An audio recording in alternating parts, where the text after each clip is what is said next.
my lords, my ladies, and all you other people out there. Allow me to tell you about the Dungeon Master's Dojo. The Dungeon Master's Dojo is a podcast dedicated to furthering the art of dungeon mastery. They talk Dungeons and Dragons, of course, and other role-playing games to bring you tips and tricks to build your skill and to be a better game master and player. New content drops every Tuesday at the stroke of midnight, with shorter content dropping Wednesday, also at the stroke of midnight. Join them at the Dungeon Master's Dojo.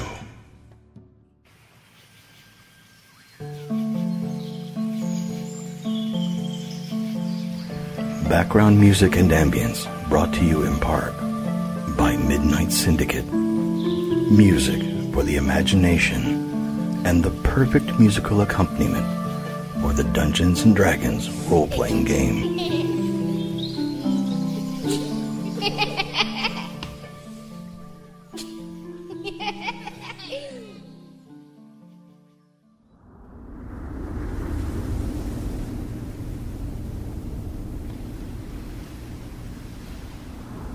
Due to some violent content, parental discretion is advised.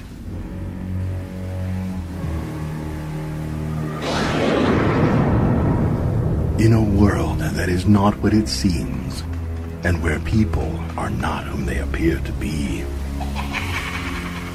where puns run rampant through the streets, and it's hard to tell who the real monsters are. Three villains work to tear the world of Euphrae asunder, and to find new ways to terrorize Tim and Terry. Welcome to A Fool's Quest, Villains. Now, let's join the drow rogue Ayda, the gladiator bard Francis the Lion, and the rogue warlock Hesh von Eggars, as they conspire together to thwart the progress of those gag-me fools. Beware, there be villains here. Oh shit, where do we leave? Okay, so you guys, you had gotten the... Made it back to camp unharmed. Yeah, you made it back Magically. to camp unharmed. Carl had held up his end of the bargain and had set up your stuff for you while you were out hunting and doing a fabulous job hunting. And he had other people set up some things.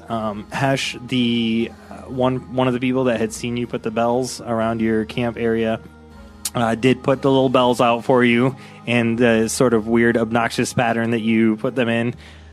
They're very observant, and so your bells and your bed is ready to go. Now he's worried about who's watching him. I'm very Just the way you uncomfortable. like it. Which one? Hesh is Which not, one was it? He's not cool with this. He's not, Who did like this? he's gonna try and stay super calm, but he's also gonna be like, "What? Who?" Okay, so you guys get back and you're leading these two goats, and you've got two. Ada's got two rotisseries in her inventory that are like ready to go, and so the birds are thawed. Carl's like, "Wow, where did you guys get these? These look We hunted them. You know, here or there, here or there. well." I am happy that you guys were able to fulfill your end of the bargain for the 2 gold a day. It looks like it's paid out really, really well. I appreciate it. We're resourceful. Yeah. That's what you call it. He's like, I think I'm gonna reward you guys with some extra stuff here. So he opens up a little bag of weed to give to you guys. Some of that goody grass that says, this is what I've been smoking in my pot as we camp for the night. And I didn't know if you guys would want this, but here you go. Your quest reward is this green grassy stuff that you can smoke in a pipe. Much obliged. I reach out very eagerly and take that shit. Like imagine like shoving in her face. I don't That's eat not it. how you do it. That's not how you do it. I eat it. It's a little dry. Give some to the goat. Just rub it on his gums. It's now an edible. That's how those work. Okay. Again, the camp is set up. They start working on dinner. You guys don't have to do anything with dinner. Carl starts making his way around to just check the path, make sure everything's looking good as far as security for the night. He actually goes out and does look around for tracks for wild animals that might be, because you're getting closer into the mountains now, wild animals that might, cause issues for you guys. And he doesn't see anything, so you guys seem pretty safe for the evening. Do you guys do anything this evening? I mean, everybody's really happy that you have meat, not just dried jerky. They're pretty happy about the different things that you guys have brought, and a couple of them do know how to make the goat meat into jerky and the chicken into jerky. So this one guy, his name is Nugget. He takes the chicken and makes some chicken, what he likes to call his own home-fashioned nugget chicken, and he's curious where you guys got these from. Those are just the local wild forest chickens. Forest chickens. They definitely look farmed chickens, but no, yeah. They're not super gamey, so they must be young or something. Good. Yes, probably. Yeah. I didn't ask how old they are. Chickens don't speak. Who messed with my bells? Who did this? You see, do you really shout that? I mean, no, this is canon. This is canon. I decide whether you say that or not. You said it, so it happened. I said it. I'm taking the bells off. I'm upset. So make a perception roll, and let's. Nat 18. No, Nat 18 does it. So you see somebody. They kind of dip their head down. Somebody that they keep getting called Red. He dips his head down and he's like, "Don't say anything." He whispers to somebody next to him. He's like, "Don't say anything at all. Just be quiet." I'm gonna finger gun over my shoulder, whispering into a little copper wire, and I say, "Did you do this?" with message. So it's in his brain skull, and I say, "You can answer in a whisper." Red goes, "I'm really sorry. I'm so sorry." Are you though? I saw the bells. I thought it was a thing. I just wanted to set up your camp for the night. Thought it was a thing, like a good juju, bad juju thing.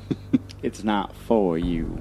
And then I'm gonna just put the bells back in my pouch, and then look at eye contact the whole time, and just slowly shake my head back and forth, and then walk away. Carl walks up and he's like, over to Red, and he's like, "Mr. Shirt, are we gonna have a problem here?" Oh no. Red shirt. Do I have to kill him on principle? Do I have to misfire and shoot him now? I hope not. I don't want to. Same team. One He's team, got one a dream. shirt. It's a red shirt. One team, one dream. All right. So, you guys do anything else? I'm rolling up. I'm rolling up and I'm token. So we're getting ready to tuck down. Yep, they cook the meal. You guys eat the meal. It's your. You guys know it's your last big meal before heading into the mountains. Yeah, after I get my fill, I run back to the farm and give them back their gold. I feel bad. I feel bad for the idiots. With a small note that says, "Sorry." They just see a drow in the darkness, in their window, in their doorway, just fingers across, I have something for you. Oh my god! No one noticed I was gone. It's a nightmare. All right, so you put the gold in their mailbox, and you close it up, and so you put the gold in there, and they're good to go. And yes, you've got karma. You're the worst villain ever, the nicest villain. I'm new to this, okay? I hope that it winds up that you're an accidental villain, that you're trying to help stuff out, but then you wind up destroying a town on accident, and you wind up letting go of the mythical creature that was powering the town, and it winds up blowing up everything. Yeah. Right. And you're like, I was trying to help, and we're like, no, this is great. We're all having a great time. They all have nightmares for the rest of their life now. They're like, what happened? Suddenly we have gold. We didn't have gold. We were out chickens and goats. I don't know what happened. It's like the whole monkey's paw situation. You give somebody oh, here, you look like you're starving little kid. So you give him bread and he runs away happy and gets hit by a runaway wagon. And so this reputation just goes around about you. Don't mess with her. No, I'm really nice, I swear. Just leave sorry cards everywhere. I have a whole stack of them in my bag. Progressively, this bag gets bigger. Just like, oh my goodness. Every night, spend 2 hours writing I'm Just sorry writing- cards. Handwritten. Little hearts above. Spend all my gold on cards. Please forgive. Okay. All right. So you guys continue to travel into the mountains, and I am going to need some travel checks from you guys once again. 19 or a 20 will do it. 5. 11. It's 10. It's 10. Okay. We did it. Yeah, you did it. So nothing crazy happened. We traveled. I had my hopes and dreams. We walked. I didn't trip over a single rock. Give it time. You guys feel like you're getting more familiar with what Hesh and Francis. You guys feel like you're getting more familiar with what people's footprints look like as you travel. It's the ninja tabbies, dude. They throw me off. So as you're walking, the weather gets a little bit colder, and random snowfalls happen throughout the day just as you get higher in elevation. It doesn't really stick. It will snow flurries for maybe an hour or so, and then after the next hour of walking, it's all melted. But as you get higher and higher, the snow starts to like layer on a little bit thicker over the course of these 3 days. Evenings require a bit more planning for when you camp each night. And Carl's got a really good idea of it. It seems like he's made this trek several times in the past on what you need to do, and he surprises you. He had been taking the other lackeys and loading up their bags and packs with different pieces of dried wood and stuff that he'd been keeping. So while you were traveling, as they were using their rations and stuff like that, he had been replacing things in the bag with dried wood for when you guys were camping up in the mountains. So he had a good idea of what was going on. He also knew when the stream kind of died out, or where it would die out. So he had you guys all fill up your water skins and said, it should be enough to last us for the next 2 days to get over the peak of the mountain and start heading down the other side to where we should have fresh water again. So it seems like a pretty easy travel for what you guys have gotten. So as you guys kind of come up upon the peak and you kind of start coming down on that third day, the snow is really at kind of its peak, or at its pinnacle here, and it's thicker. And you guys camp for the night where it's kind of more boulders around to break the wind, to help protect against snowfall. Just makes sense where the spacing is. So it's still on the path, but there's just really big rocks, like a rock outcropping towards the top, but it's a little bit flatter.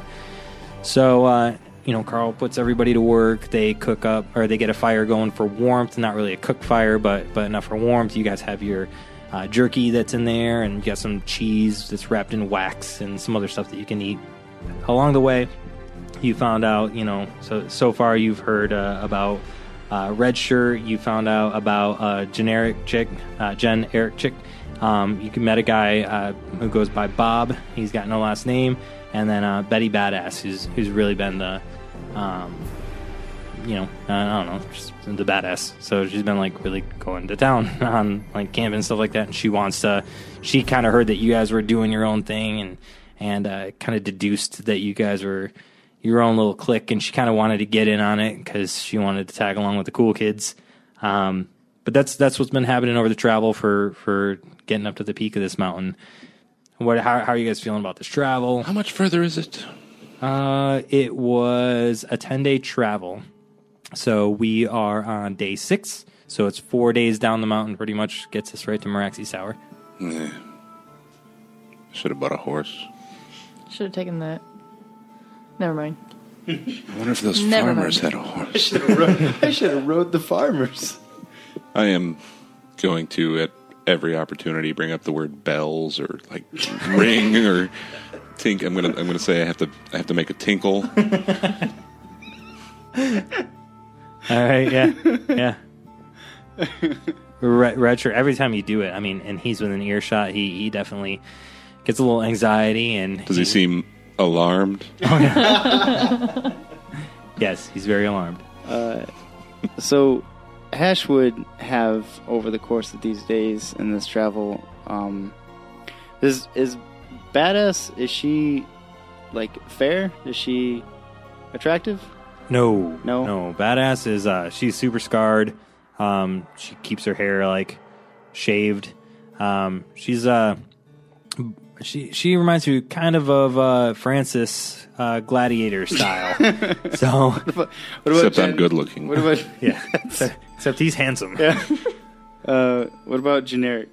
Jen Eric chick. She's real plain. Yeah, she's pretty plain. Nothing out of the ordinary. Yeah. Go ahead, I Tony. guess. Yeah, go fill in the details there. Tell us more about Jen. No, she's got some hair. You can see out of both eyes. Some lightish, darkish skin. She's got one of those voices. Says words. Better than Mutesy. I don't know. Yeah, kind of some panache to him. Yeah. Bob is quite handsome, though. I think you're shagadelic, baby. You're switched No on. problem. You're smashing. Yeah, I guess Hesh would probably be more alert about who's watching his stuff as they travel along. Not too like paranoid, not threatened by any means, but like just has an eye out. And then as it gets colder, probably thinking closer and closer about hunting for a fur or something, because I'm not too sure he'd be wearing anything, too heavy. Right. So All right. So you keep an eye out for furs. All right. Cool. So we'll think about that going down the side of the mountain. And Ayda, how about you? Or are you just Not yet. Nothing yet. all right? So you're just staying low key. All right. I like it.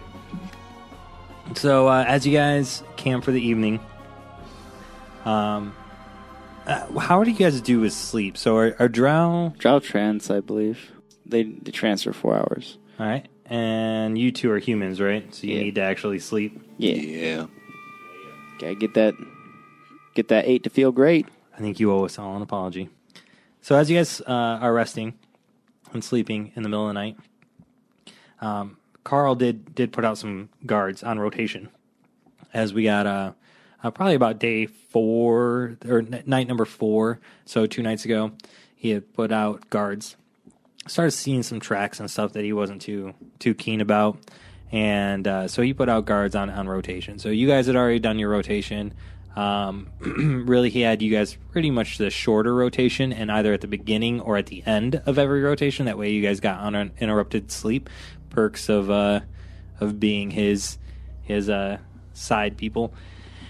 And in the middle of the night, you three are all awoken by a screaming woman who was currently the lookout. After the scream comes a very loud, crunchy, noisy splat. I'm really good at describing things. I dig it. And then the sounds of rocks crushing down on smaller pebbles and sticks. Not to burst your bubble, but wasn't my weapon of warning kind of alerted to this? The weapon of warning kind of gives you immediate danger. The person who was on guard was a little ways away from the camp, so you've got plenty of time to wake up, get up. They're not in your campsite. Okay.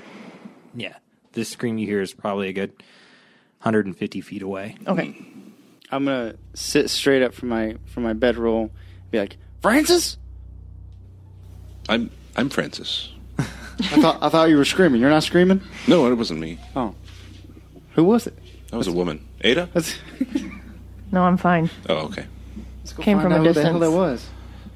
that was. I suppose we should. Wait. Okay, let's go. Okay. I've already headed off. I'm not waiting for you clowns. I waited. Ayda, sneak. Sneak better than you've ever snuck before. It's a bardic inspiration die, so you can add that to one roll that you make in the next 10 minutes. Okay. Nice. Did you give her the die Including- for that? Yeah. Yes. I love that. I love that you just did that. Yeah. Including combat rolls, because I have combat inspiration, so you can make attack rolls, damage rolls. You can add that to it. Okay. or to your armor class if something attacks you. Is it just for one singular, or like any roll for the next 10 minutes? Just once. Okay. So you guys get out. Make a perception check to see if you can see what caused that. It's a 1.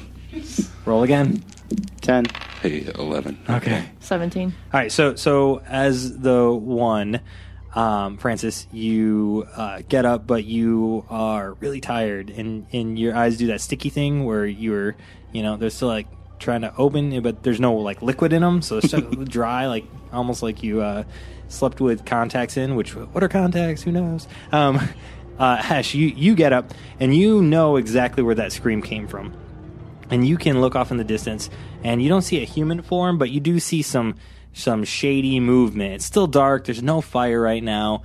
There's still snow on the ground in patches. The moon is like kind of creating a light, so it gives you a good view of it of far away, but it's about 150 feet, so you can't quite make out what it is. In Ayda, you see animate boulders. They've got grizzled faces with eyes, and they are just these weird-looking fucking rock thingies, and they are grinding their foot into the ground where you assume they smushed the lookout. Running through your mind, you think, that was Jen Eric chick, and that was on lookout right now in the evening. So what do you do? So my weapons are no use to these guys, so I definitely need these guys to help out with that. So I'm like, guys, this is bad. This is very bad. And Francis, you having no clue what she's talking about. No, we can do it. Okay, these things are made of rock, so... Made of rock? Yeah. Oh. You're a punchy guy, aren't you? Well, I've got this whip. Whip. A whip. Whip. What? Wait, did you say rocks? Yeah, they look like walking boulders. Interesting. So They're can... fairly big, if I can see them. Some would say large. Some if you were to guess, would say medium. Oh boy! So they're a little bit. They're the size of a very large human. Oh, got ya. Have I ever heard of a creature that looks like that? Make a probably a history check, I would say. That's a nat 20. Plus 7, and that's another nat 20. Do it again. Nope. Ah, damn. That would have been super exciting. Yeah, so these are Galeb Duhrs. I think I'm saying that right. So, Francis, you know that these are rock monsters. You do know that they are pretty slow. They're kind of hard to hit. Or they're not hard to hit. They're kind of hard to damage. They've got some resistances against bludgeoning, piercing, and slashing from all non-magical attacks. So if you have any magical weapons, they are not resistant against that. They are immune to poison because everything in this game is. Seriously, right? And they're also immune to exhaustion, paralyzed, petrified, and poisoned again. Okay. How do they feel about poisons? You know, no, thank you. You critically succeeded, so I'm just going to let you know. Yeah, it might hurt them. Go ahead and try. You do know that they can see in the dark, and they can also feel movement. They can be led by movement if you're within 60 feet of them. For the most part, the Galeb Duhrs, when they're motionless, they are completely indistinguishable from a normal boulder.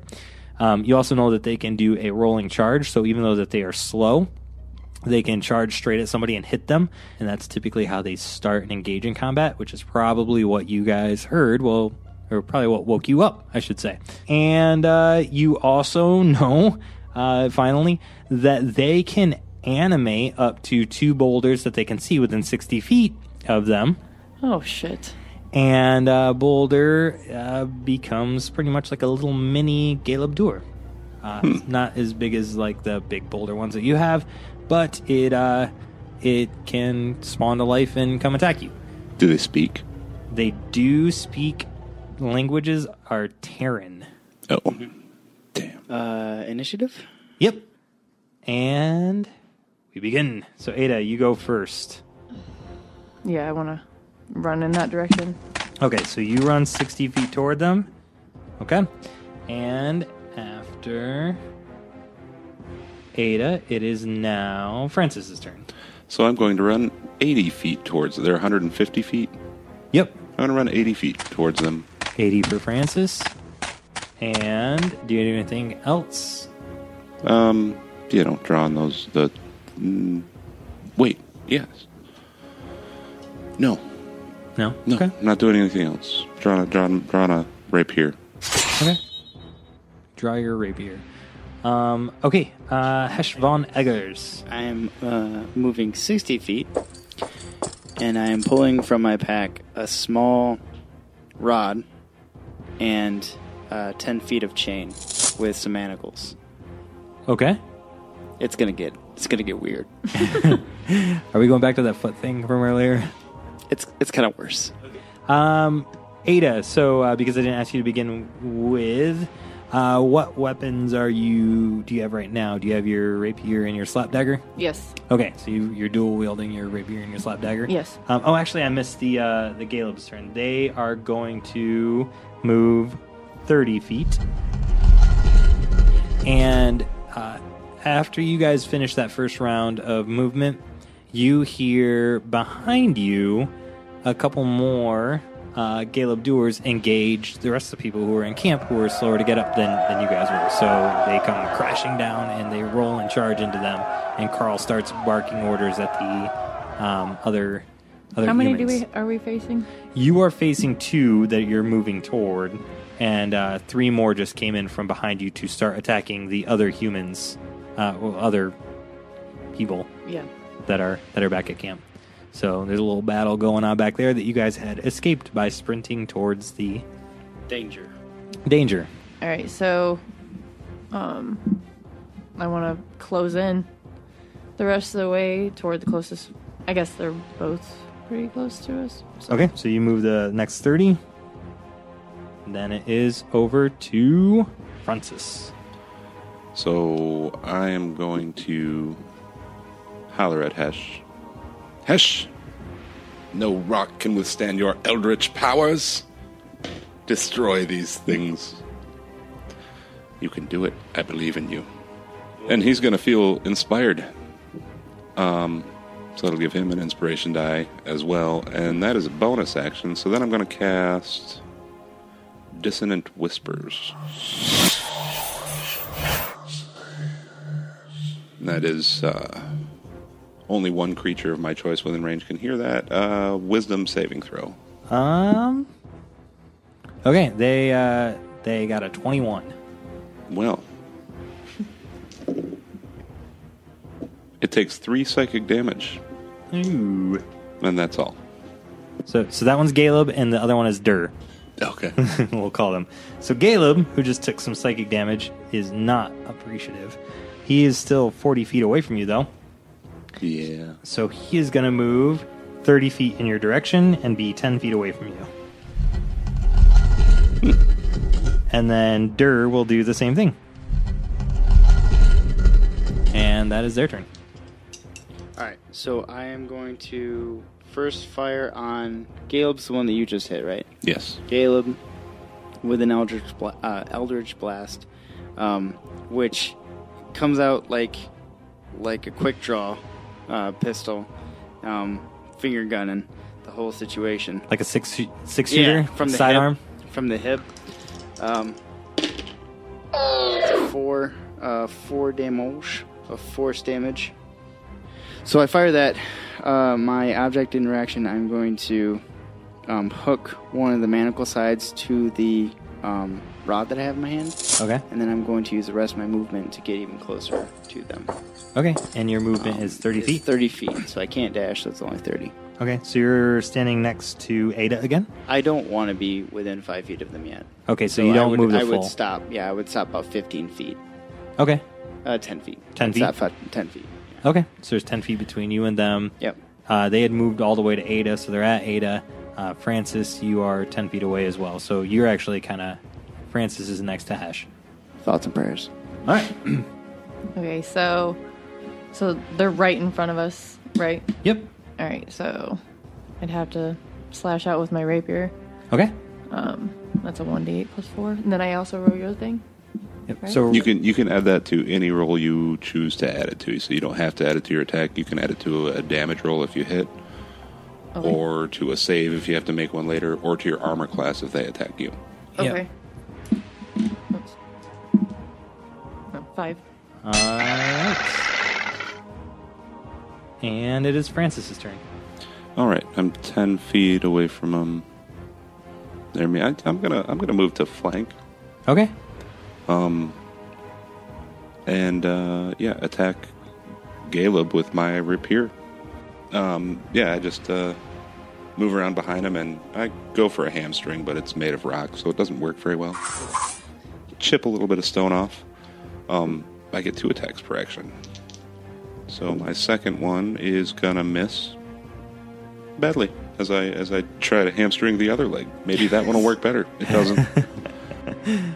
So Galeb turns after getting hamstringed. He does not like that. Wait. How much movement would it have? 10, like 20 feet, right?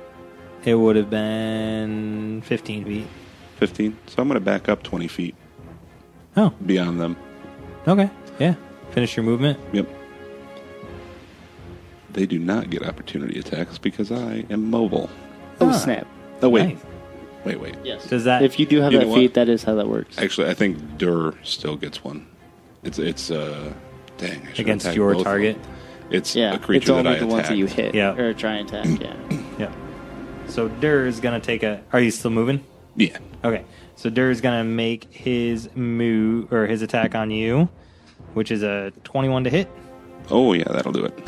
12 damage. Oof. Okay. All right. That hurts a little bit. Yeah. All right. Well, then Galeb is actually not going to move to attack you. He is going to turn and attack Ayda, and he misses. And then Duhr is going to follow after Francis from the first initial hit, and he misses. So both of them take their giant arms and they swing, but they're so slow that you both nimbly just back out of the way, and yeah, yep, you're good to go. It's now they're split up, though. They are split up, yep, by about, what'd you say, you backed away 20 feet, so they're split by about 15. So now it is Hesh von Eggars. Okay. From Galeb and Duhr. So from Duhr, where I'm at, it would be about 15 to get to him, correct? Now it'd be about 15 to get to Galeb. Galeb and Ayda is next to you. Francis Okay. backed up. Francis Yeah, ran I ran behind behind Duhr and then backed up another 20. So Hesh would use his movement to go to Duhr and then around him, and I'll explain why. You I'm mean just- to Galeb? Sorry, Galeb, yes. Okay. Sorry, I'm new. Doing so will be like Ayda, get the other one! Will cast darkness on myself, do my 30 feet of movement around Galeb, in so doing have one of the manacles, like I said, was attached to, hooked onto the rod that I'm holding in my hand. Yep. And then I'm going to press that button as an object interaction, run around, and then clip the other manacle to it. So it's like around his midsection Yeah. and behind him. And I'm going to be in complete magical darkness, so he can't see. I'm not going to move away from him. I'm not moving at all after that point. And hopefully Ayda heeds what I said. And that would be my turn. Okay. Yeah. So this rod, you wrap it around him with a chain, and Galeb, who is not strong enough to break away from this, he's only on one leg. So you wrap it around him. He actually, and you activated the rod, right? Yeah. Yeah. So he actually falls to the ground, prone with this chain around him. Nice. Yeah. So you're wrapped in darkness, and But he is too, though, because he can't. It's 15 foot around me. from you. Yep, and because I'm right next to him, nobody's going to be able to see us. He can sense you. We have our alone time. Yeah, he can sense you. If I move. Well, he Correct. knows where you're at. True. Yeah. All right. Okay, so Ayda, it's back to you. Okay, so now I'm going for Duhr because you've got Galeb, correct? Yep. I would again attack with my rapier toward Duhr. Take a swing with that and stab with the dagger. So. And those are some 6s. Yeah, they are. So that's 20. 20. So 29 total. Yeah. and Jesus. You can roll that D8 with it if you want. The inspiration one? Yeah. Might as well. If you want. You might as well murder it in front of its rock Minus family. 33. 34. 34? Is that just the rapier move? Or the Yeah. sneak? Yeah, That's the just first, a that was rapier. your first attack. All right, and then I'm gonna, Your dagger, right? I'm gonna stab. There you go. Take this back. Stab at him with my dagger, which is where'd it go? 17. There you That's 25, so that's a hit. So now roll your damage, which is 1d4 plus 5. Where's my D4? Is it It's this a one? little Yep, triangle one. pyramid looking guy. 4. Nice. That's Plus another your 9. Another That's 9. right. No, I added that. Gotcha. Okay. Is that it? That's it. I knocked the shit out Am I of him. done murdering people now? Pretty much. Can I be done murdering people? I'm so over this. I don't like stabby.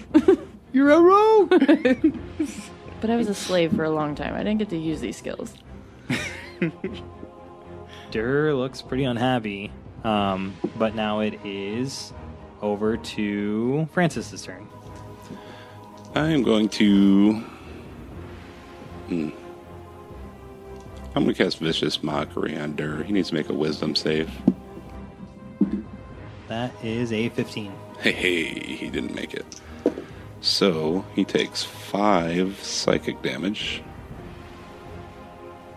And has disadvantage on the next attack roll he makes. All right.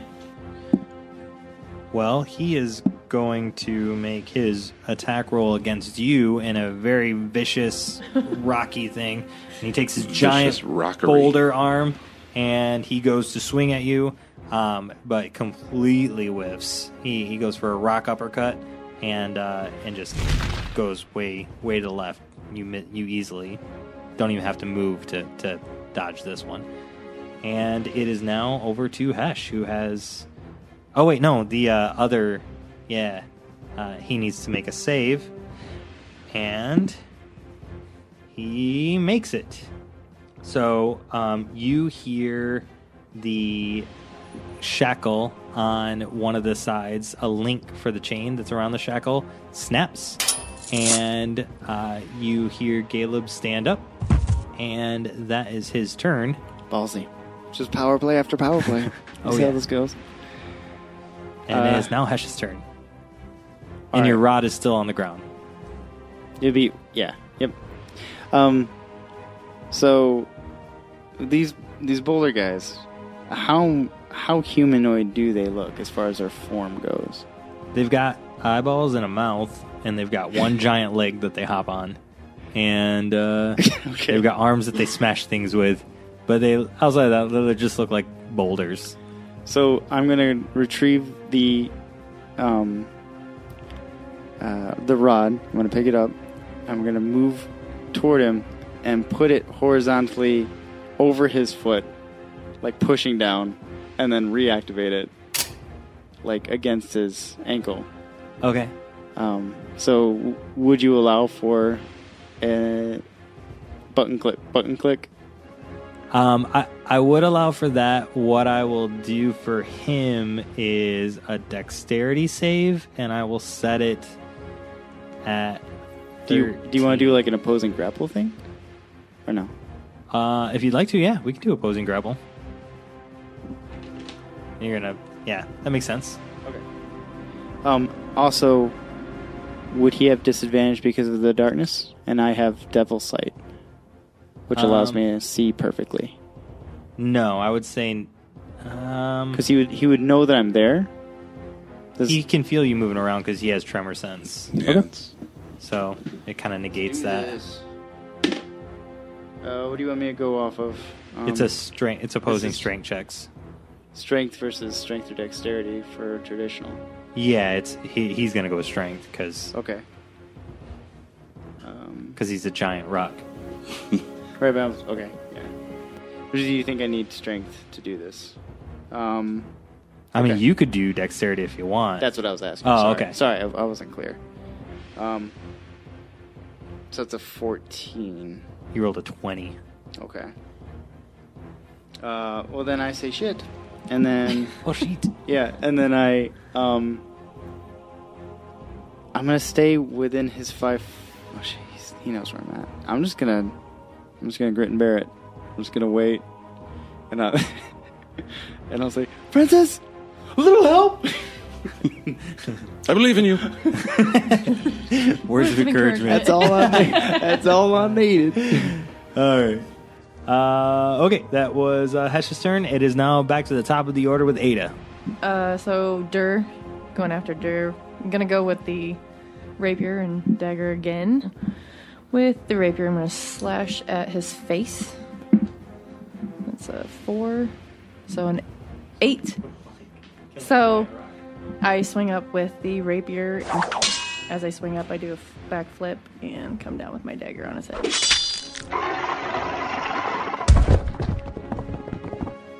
Nice. So the magic dagger slices right into the top of his rock skull, and rock shards spout out everywhere, and rock chips and dust goes everywhere, and I take a bow upon landing.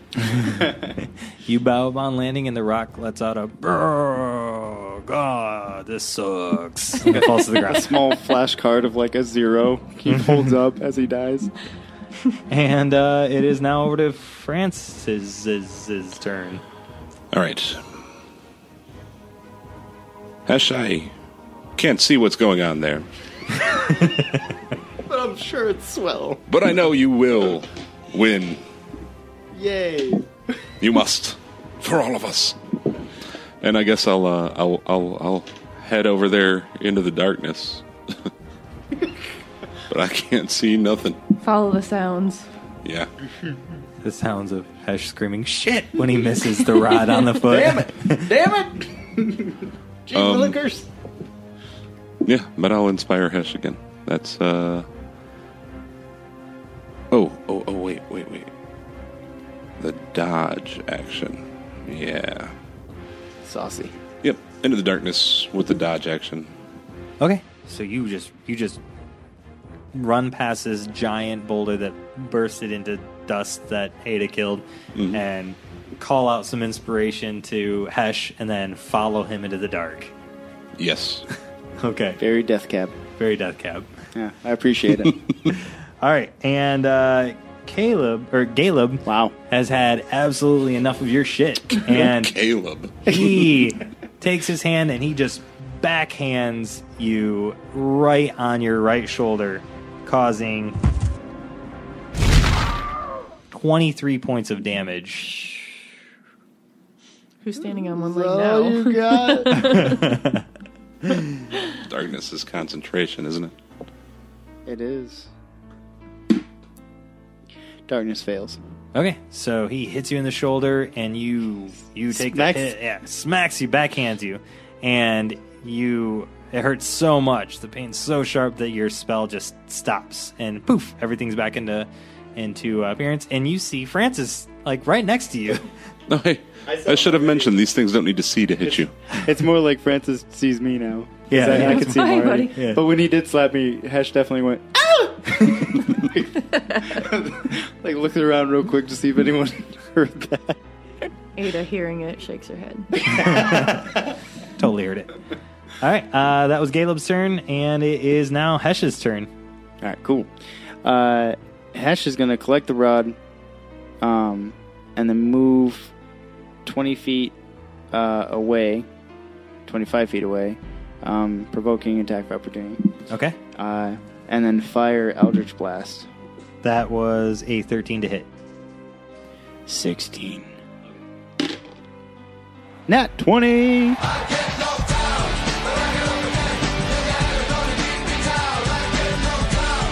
Hit it like you mean it. Ding. That's 10, 16. No modifier, so 16. Right to the face. All right, that was your Eldritch Blast. Stupid rock face. Yep. So you did your gunslinger. Yeah, it's two, because there's 2 beams I found out just now, just all of us are learning together. It's going to be the 2 finger guns from the hips. All right, and top of the order, back to Ayda. All right, so how far am I away from You are Galeb 15 here? feet away from Galeb. All right, so I have to close in right in front of him. Yep. And then I'll slash out with my rapier. Okay. 6. That is a miss. And you are no longer flanking him with anyone. Okay, so and That's I can. it. And you can do your slap dagger if you want. All right, 2 numbers there. Oh Jesus, a 1. Roll again. 14. Okay. All right. Cool. So that's a miss. So you run across, you make the gap, and then you swing twice, and they hit, but they don't do any damage. They just bounce off his giant rocky arms. All right. And Francis. I'm going to attack him with my rapier. Okay. I'm going to move around so that we are flanking him. Okay. And yeah, Good call. stab him. Stabby stab. And that'll hit 3. So 6. Okay. So 3, I guess. And my second attack will also hit for 4. Okay. And So 2. that actually does it. Oh, excellent. So what does that look like? Yeah, I slash at him once with the tip of the rapier and chip a little gravel off him, and then as he stumbles backwards, I notice a fault line and just stab right in there and shatter him.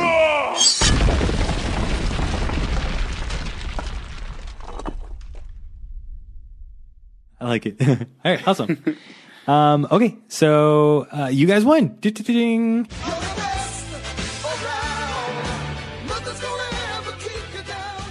So you guys defeat the rock monsters, and you collect yourselves, and you turn back to look at the camp that you guys had left. And here's probably a really good spot to take a break. All right, sounds good. This concludes this episode of A Fool's Quest. Join us next time for more fun and daring adventure. Thank you for listening, and don't forget to like, subscribe, review, and comment on your favorite platform to listen to A Fool's Quest. Villains.